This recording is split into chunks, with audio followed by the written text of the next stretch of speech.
Hi, Rob Jensen here. It is the middle of September and we have a new wine release. We are going to do a little adventure and tasting through some of our favorite vineyards in the South Central Coast from the Santa Rita Hills and Arroyo Grande Valley. And primarily the Rosemary's Vineyard Chardonnay and Pinot Noir and the La Rinconada Vineyard Pinot Noir from the Santa Rita Hills. Before we get into that, it is middle of harvest or just starting harvest. And we are all aware of what is going on in California. It is smoky. Unfortunately, we're looking at anywhere from 20 to 40% of our grapes are not going to be picked because of the smoke. So that's the bad news. The good news is that we're not going to make any wine that has any form of problem whatsoever. So, there's just going to be a lot less 2020 wines available. So make sure your cellars are nice and stocked up with the 2018s and 2019s, which are both fabulous vintages. Speaking of 2018, we're going to start with the Rosemary's Vineyard Chardonnay. That is from the Talley family's ranch, one of several vineyards that they have down in Arroyo Grande Valley, just inland from Pismo Beach and Arroyo Grande, just south of the city of San Luis Obispo. This is just such a beautiful wine. It's the texture of it. The Talleys have been making Chardonnay and Pinot Noir from this vineyard for almost 30 years. And it's named after Brian Talley's mom, Rosemary.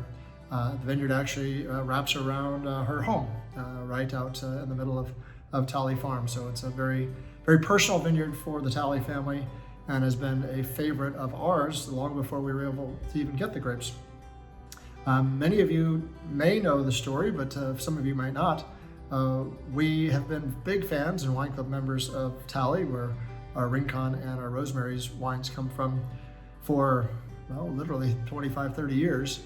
And for, over a decade at every trade tasting in a dozen states throughout the country, even internationally, I would ask Brian Talley, hey, when are you gonna sell some fruit? When are you gonna sell some fruit? Well, finally in 2009, we came to an agreement and started to buy fruit from their ranches, and are just so thrilled and so proud to be able to represent their family from the Rincon Vineyard Chardonnay and Pinot Noir, and the Rosemary's Vineyard Chardonnay 2018, and the Rosemary's Vineyard Pinot Noir we'll taste in just a second. The texture of this wine, the nose, it's got a beautiful balance of citrus as well as some beautiful tropical fruit characters. Oh, the nose is super expressive. It's one of those wines that, if you have the patience and you have the proper cellar, this is Chardonnay that easily lasts 10 years and improve for 10, even 15 years. But it's so good right now. It's hard to imagine storing that long without drinking up every bottle. Temperature is something that's really important. I like to serve our Chardonnay about 50 degrees, and when we take it out of the refrigerator, I usually put it in one of these plastic sleeves. Rarely, if ever, does it make any sense to put a white wine in an ice bucket, unless, of course, it needed to be chilled down initially. But when we're enjoying it at our table, we put it in one of these plastic sleeves. Keeps a nice, consistent temperature. So here we got our Rosemary's Vineyard 2018. 2018 vintage is just really drinking beautifully. So Diana's a big fan of the Food Network, and they put something in the oven and then they pull something out of the other oven. So I've already pre-poured our 2018 Rosemary's Vineyard Pinot Noir. Now, first of all, you look at that color. Oh, the nose is just jumping out, just beautiful rose petal. Oh, dark cherry, raspberry fruit. Oh, some nice spice, a little cinnamon, nutmeg.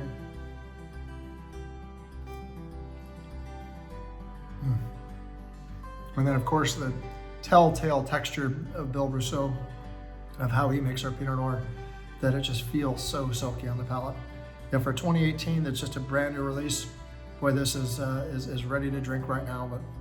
But much like the Chardonnay, if you have the ability to properly store it, it's important that it's the right temperature and humidity.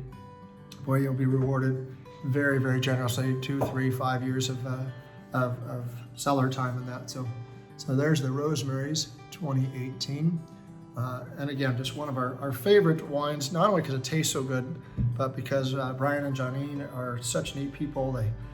We get to celebrate my birthday with them last year. It was just a real fun dinner to enjoy how our families have been doing this wine business here for several decades.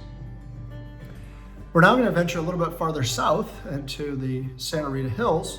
We've been actually making Pinot Noir from what was then the western part of the San Ynez Valley since the mid-90s, and then in the early 2000s, the Santa Rita Hills sub-appellation, because it's much cooler, was created to designate the higher quality appellation for Pinot Noir.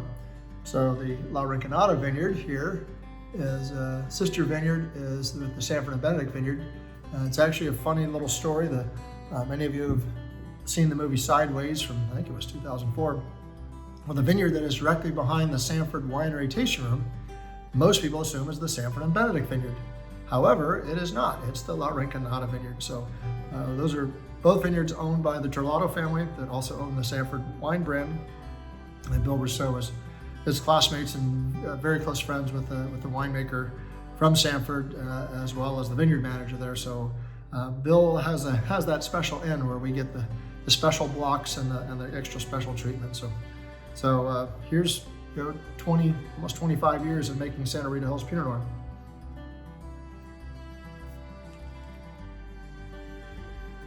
Wow, great concentration. Elegant but powerful. Just some amazing flavors. Just so happy to be able to work with such beautiful fruit. It's a cliche, but it's very true. The ultimate quality of the wine is made in the vineyard, and it's just the winemaker and the winemaker's team, their job to not screw up that ultimate quality. Fortunately, Bill is a grower first, so he gets to work and really get a lot of input with the growers before the grapes are even picked. So he is there communicating his ideal ideas on pruning, on different experiments, on watering, on what fertigation that they're doing. That's fertilizer and irrigation for those not in the know. Fertigation's a fun word you can drop at parties. And the picking decision. So we're really, really thrilled to be able to work with these amazing vineyards, as well as to have Bill Rousseau make these fantastic wines. So we want to thank you for your support. Those who are able to visit the winery, we have actually been closed for 2 of the last 4 weekends due to smoke levels, but we're implementing some new N95 mask procedures. So when it gets really, really smoky, if you don't have an N95 mask, just ask and we'll give you one.